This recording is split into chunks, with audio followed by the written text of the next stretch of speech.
Hi there, I'm Emily Perkins and this is The Good Word, a series about books and the people who love them. Coming up on the show this time, a special guest pops in to talk about his favourite book, and we visit a real-life book club. It could be Desperate Housewives or Grey's, in fact it often is that as well. But it starts off with books, and that's good. And in our Under the Covers series, Finlay MacDonald tells the story behind another famous New Zealand book.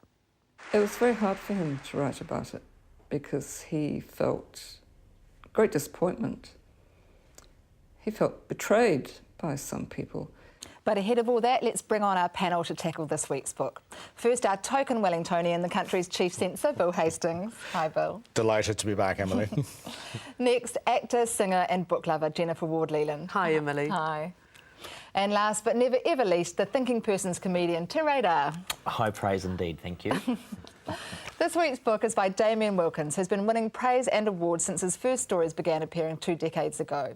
Somebody Loves Us All is Wilkins' 6th novel. It centres on Paddy Thompson, a speech therapist who at 50 has survived one midlife crisis, only to find himself catapulted into more turmoil when his mother presents him with a truly confounding case.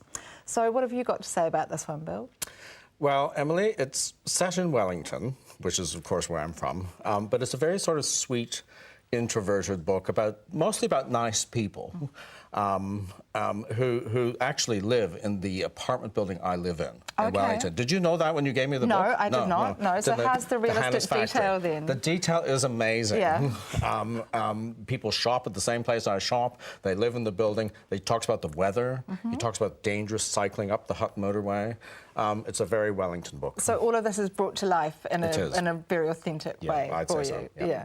And then there is an incredibly sort of dramatic intersection to this realism, isn't there, Jennifer, with what happens to Paddy's mother? Yes, Paddy's mother, Teresa, wakes up and has a French accent, although unable to speak more than a few words of French. So, you know, the way she expresses herself has fundamentally changed. She's now Thérèse and completely accented. And, of course, the first thought from her and the family is it an illness, you know, a tumour or a stroke or something? But in the end, she gets the all clear. But what I found most interesting is that I think she comes into her own with this accent. She's changed at a core level. Her relationships, particularly with the family, are forever changed. And I think it's marvellous. It's a really interesting move, isn't it? The idea that we might be better in French than we are, in New Zealandish. Yeah. I mean, Paddy is really sort of thrown by this, isn't he? And he's going through a bit of a funny phase. It strikes me that he goes through quite a lot of funny phases. I found this book terrifying in many ways. It's the future for you. In the future, yeah. Do you bike?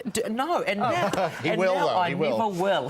If there is anyone out there thinking about biking, read this and you will never bike again. I thought it sold it quite well. It's so Yes. funny on the male friendship with the 2 cyclists. Did you not Look, I really love the male, that sense, that camaraderie and the competition between male friends. Wonderful.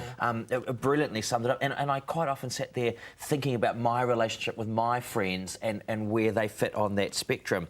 And then the rest of the time I sat there thinking, who is this written for? Because I couldn't quite figure it out. Me.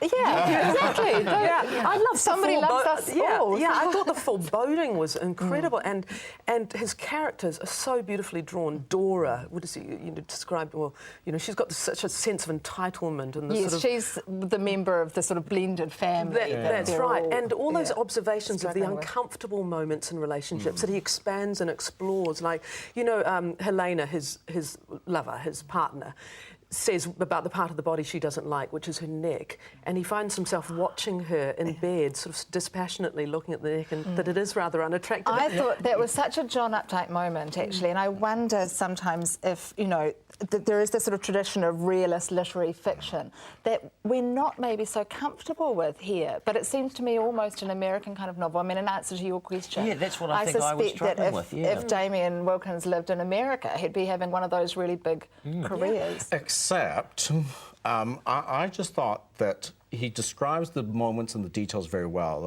of you know, someone is sitting on the edge of a couch, but then he does the work for the reader. He says, does this mean A? Does this mean B? How should I react to this? Rather than letting the reader draw their own conclusions. Yeah, I think that the characters looking at that, aren't they? That is how you think. I mean, Yes. for me, that didn't reduce the subtext. But he was doing my thinking for me. Well, That's what I don't know. I think thought. I love the way the book evoked inner life, actually, and thinking patterns and the way one thing links us to another. Absolutely. And there's that extraordinary, tense, terrifying story in the middle that the mother's friend tells. That's right. They go through the desert road and out the other side. And anybody who knows that terrain, which I'm sure we all do, you know, you can picture it so clearly, and it's really terrifying. Yeah. It is. So, And yeah, terrifying, and also you've got that terror, but then there's also moments of laugh out loud funniness, and so wonderful. But you know, I even defaced my book by you know going, oh, that's a good, but I must go back and reread that. You know, his description of shorthand, is it like the writer had given a claw to scratch things out on the page? Just marvellous. And his banter between Lanton and himself, too. Yes. I burst out laughing. Great. Oh, well, thank you. Well, it's a book of many pleasures. This week's book was Somebody Loves Us All by Damian Wilkins, published by Victoria University Press. After the break, a special guest talks about his favourite book.